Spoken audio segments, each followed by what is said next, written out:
안녕하십니까, 이진우입니다.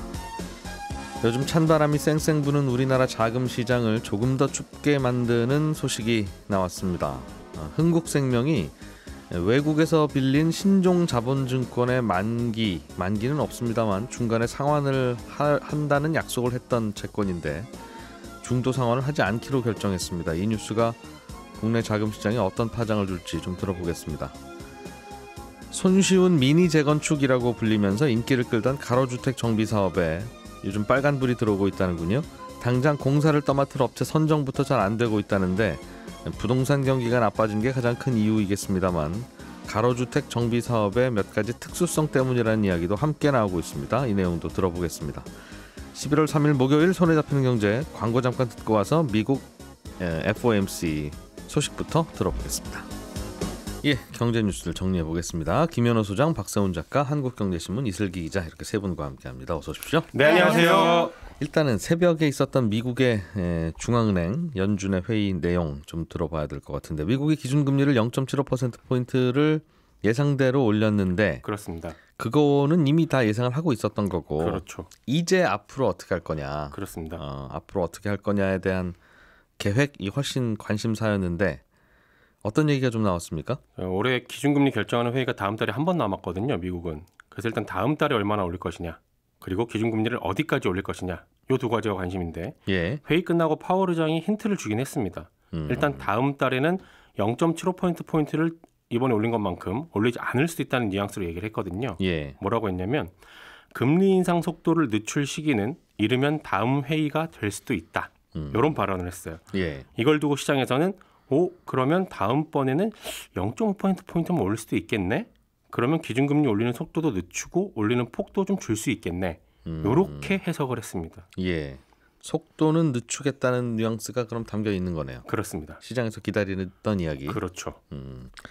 또 문제는 앞으로 그럼 어디까지 올릴지, 얼마나 길게 그걸 유지할지, 마치 금리 올리는 걸 훈련이라고 생각하면 훈련의 강도는 좀 줄여줄게. 그런데 훈련 한 달 더 연장, 그럼 되게 힘들잖아요. 그렇죠. 그러니까 기간이나 그런 것도 되게 중요한데 여기에 대해서는 좀 다른 얘기가 나왔다고요? 파월 의장이 관련해서 아주 강하게 얘기를 한 게 있는데, 지금은 금리 인상을 언제 중단할지 말할 시기가 아니다. 그러니까 말씀하신 예로 하자면 훈련을 언제 멈출지를 말할 시기는 아니다. 그런 논의조차 하고 있지 않다. 이렇게 얘기를 했어요. 그리고 지금 이제 말씀드린 이 부분이 오늘 발표의 핵심으로 해석이 되고 있는데, 최종 금리가 예상했던 것보다 더 올라갈 거라고 했습니다.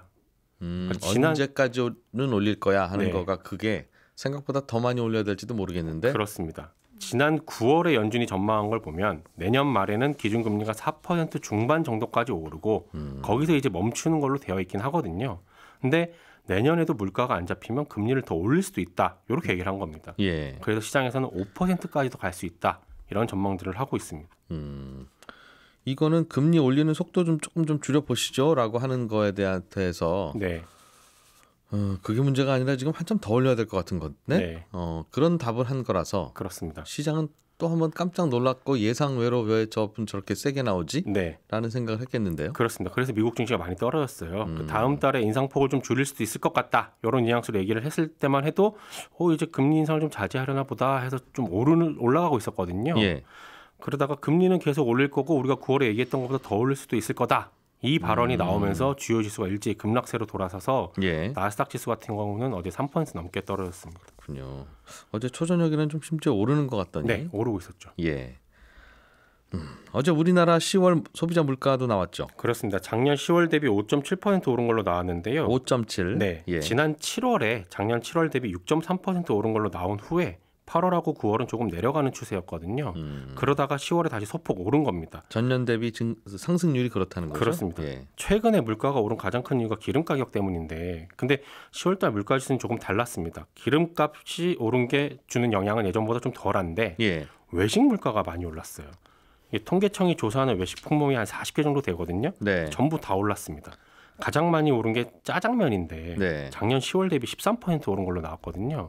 그리고 라면, 칼국수, 햄버거도 가격이 많이 올랐는데 예. 지금 제가 말씀드린 거 공통점이 혹시 보이십니까? 칼로리 높은 맛있고 칼로리가 높은데 공통점으로 밀가루가 들어갑니다. 그러니까 러시아 우크라이나 전쟁으로 곡물 가격이 많이 올랐고요. 예. 그중에 밀가루 가격이 특히 더 오르다 보니까 밀가루로 만든 음식들의 물가가 지금 오르고 있는 겁니다. 밀가루를 만드는 음식 중에 그동안 쌌던 음식들이 네. 그 말은 쌌던 음식이라는 건 재료비의 비중이 높았을 거라는 거고 네. 거기서부터 못 버티고 올라간다는 뜻이네요. 그렇습니다. 피자나 스파게티는 아직 잘 안 오르고 있잖아요.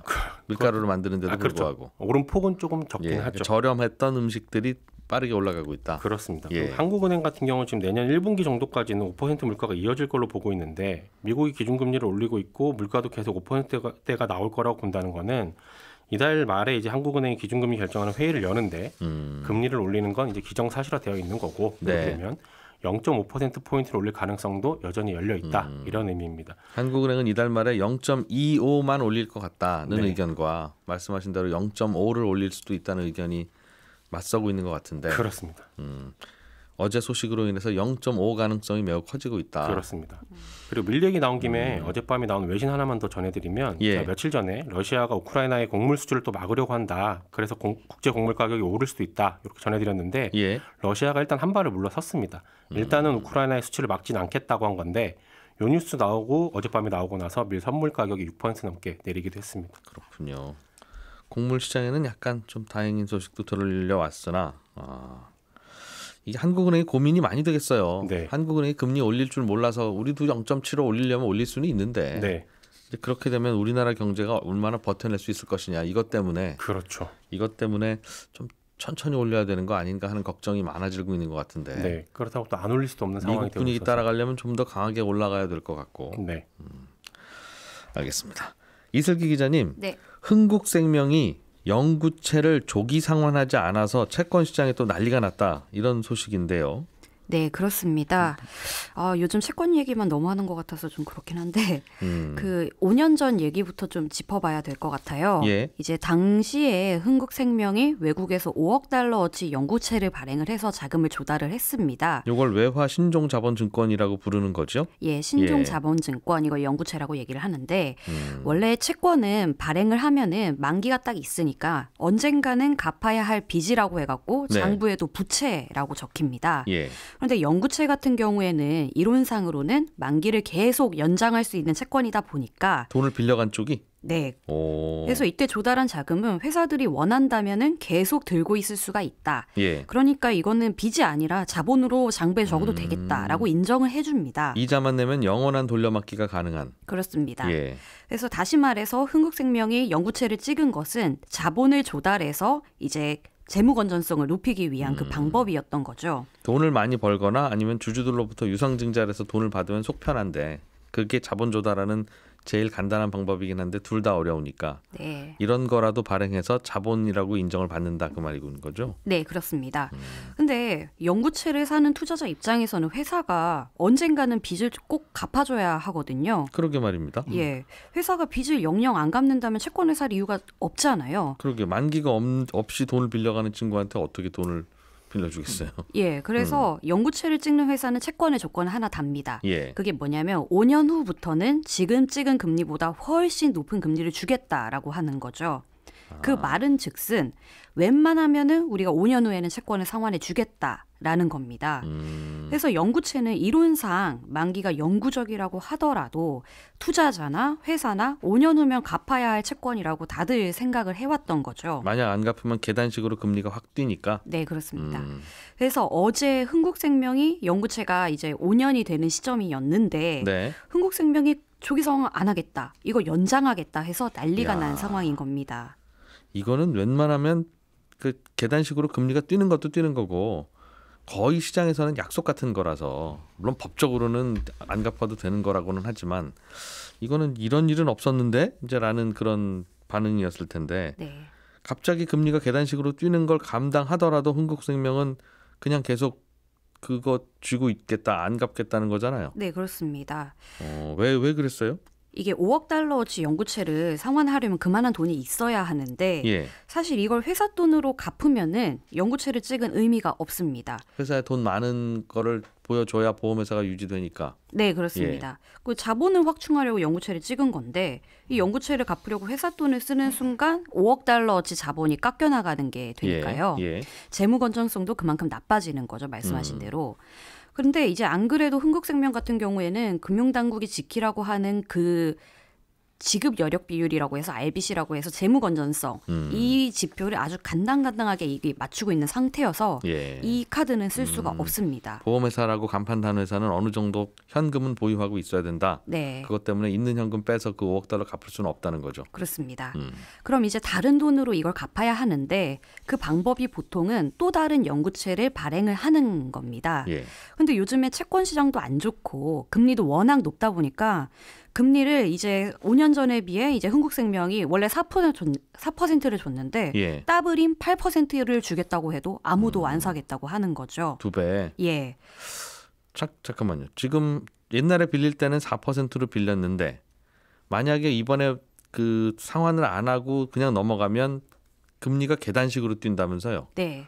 그럼 얼마로 뛰기로 약속했던 겁니까 처음에? 그게 그 연장을 하면은 원래 4.8%에 찍었는데 예. 5년 후가 지나면은 6.7%로 뛰어서 주기로 그러니까 다음 달부터는 6.7을 줘야 되는 거군요. 예. 근데 다시 찍어서 8%를 주는 것보다는 연장을 해서 6.7%로 주는 게 훨씬 나은 선택인 거죠. 연체 이자가 차라리 낫다. 네, 그렇습니다. 그래서 이제 일단은 연장을 하는데 예. 흥국생명은 이제 그래도 이거는 시장에서 약속이 5년이면은 갚아주는 게 이제 약속이 되어 있었는데 안 되는 건 좀 그러니까 반년 후에 시장 상황이 다시 나아지면은 그때 다시 조기 상환을 검토하겠습니다라고 예. 시장에 말한 상태입니다.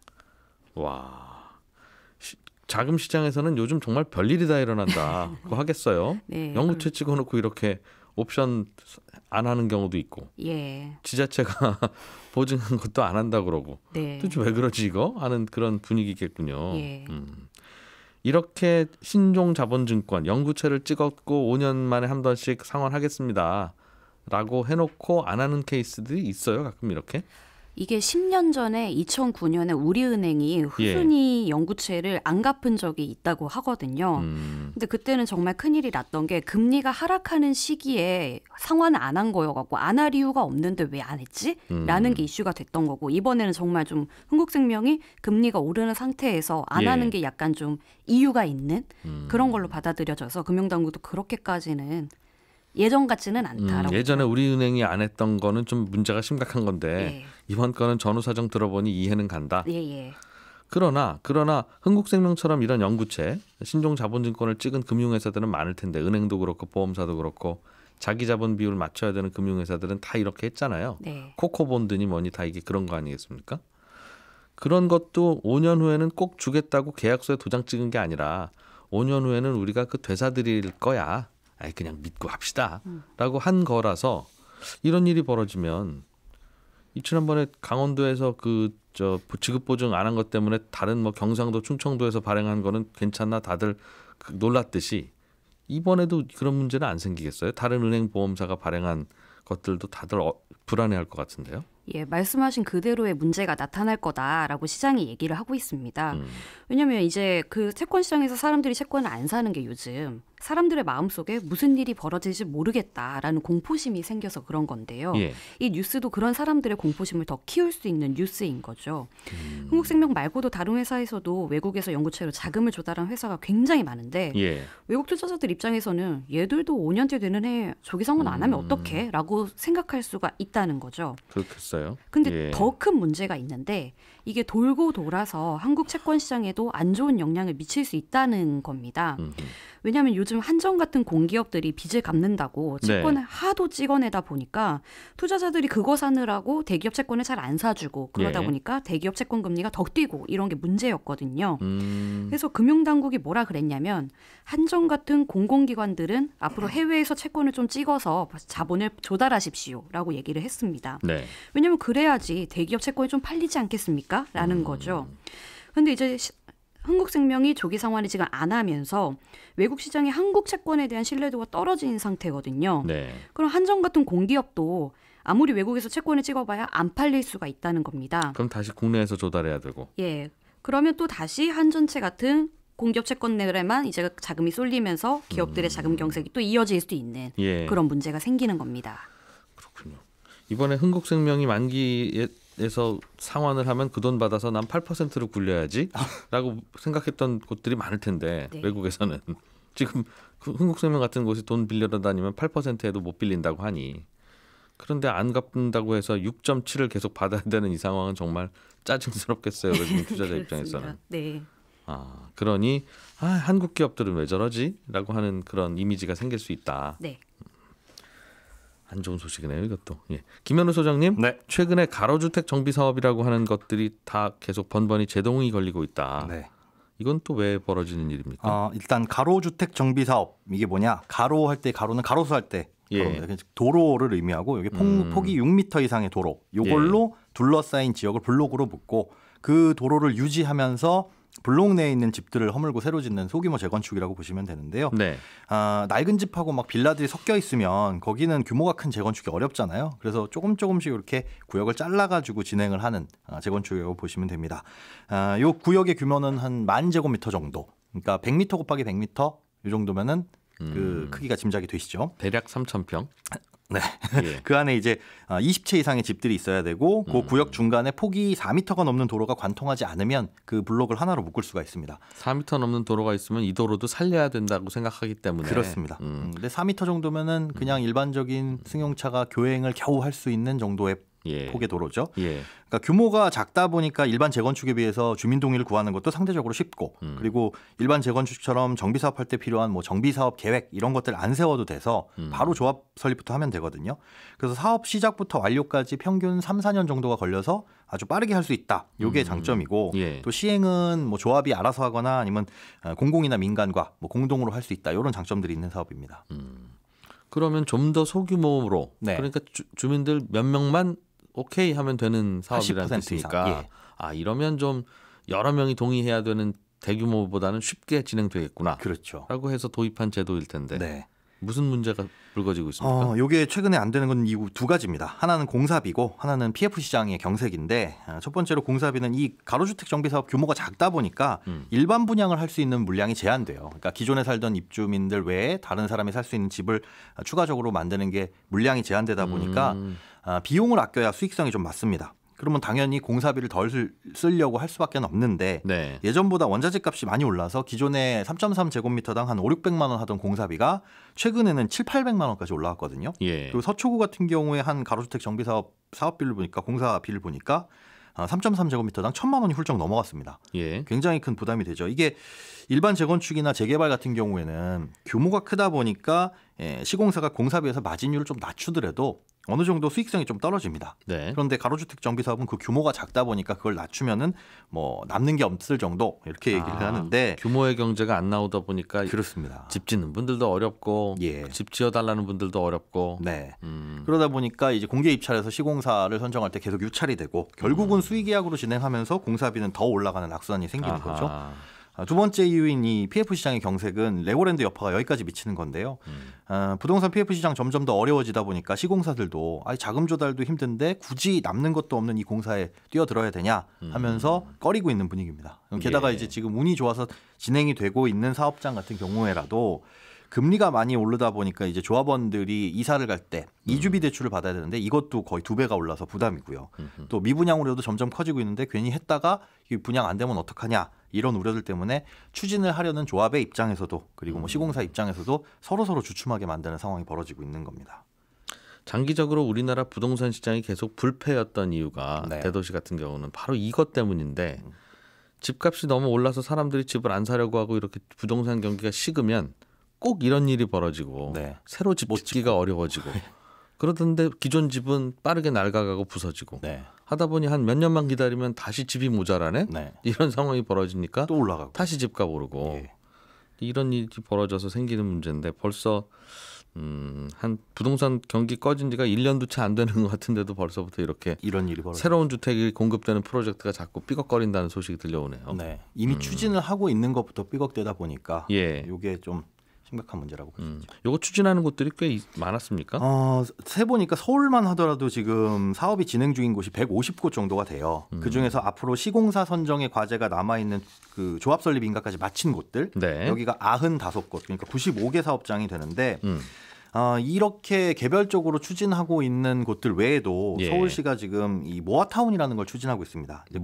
모아타운은 가로주택 정비 사업하고는 어떻게 좀 다른 겁니까? 모아타운은 조금 더 큰 규모예요. 가로주택 정비 사업은 아까 도로로 한 블럭을 묶은 건데 예. 모아타운은 일단 구역을 지정을 하고 그 안에서 이런 가로주택 정비 사업이나 아니면 이것보다 조금 더 규모가 작은 자율주택 정비 사업이라는 것도 있거든요. 예. 그러니까 뭐 주택 2개를 하나로 묶어서 새 건물 하나를 올린다든가 이런 것들을 좀 자율적으로 할 수 있도록. 그러니까 이 운동장 내에서 저기 가서는 소꿉놀이도 하고 저기 가서는 뭐 축구도 하고 이렇게. 그런데 그렇게 공공이 지정해준 지역에서 공공이 하라는 대로 조금 더 말을 따르면 쉽게 얘기해서 인센티브를 좀 줍니다. 모아타운은 그럼 요 모아타운 안에서 아파트를 다 짓습니다. 이게 아니라 예, 그렇죠. 이렇게 지정해 놓으면 여기서는 다양한 걸 할 수 있게 해드릴게요. 맞습니다. 그렇게 해서 그 안에서 하게 되면 각종 인센티브를 주는데 뭐 층수를 올린다거나 예. 용적률 올려주는 게 사실 제일 좋은 거고 거기에 공공 예산으로 놀이터를 지어준다거나 도서관을 지어준다거나 이런 이제 공공 인프라를 지원을 해주는데 예. 7층에 층수 제한이 있는데 올 15층까지나 올려줍니다. 그러니까 이렇게 노력을 해서 빽빽한 좀 도심 내에 이 낡은 주거지에 공급을 좀 하겠다. 라고 해서 만든 정책인데 이게 공공이 이렇게 추진하더라도 그래도 잘 안 되고요. 예, 소규모 정비 사업이 이렇게 어려운 상황에 놓여 있다라는 분위기입니다. 각자 돈 내야 될 게 많다 보니까 다 안 되는 거예요, 그죠? 예. 예전처럼 많이 남는 재건축이 별로 없어지다 보니까. 그렇습니다. 예, 저는 11시 5분에 이어지는 손에 잡히는 경제 플러스에서 또 한 번 인사드리러 오겠습니다. 이진우였습니다. 고맙습니다.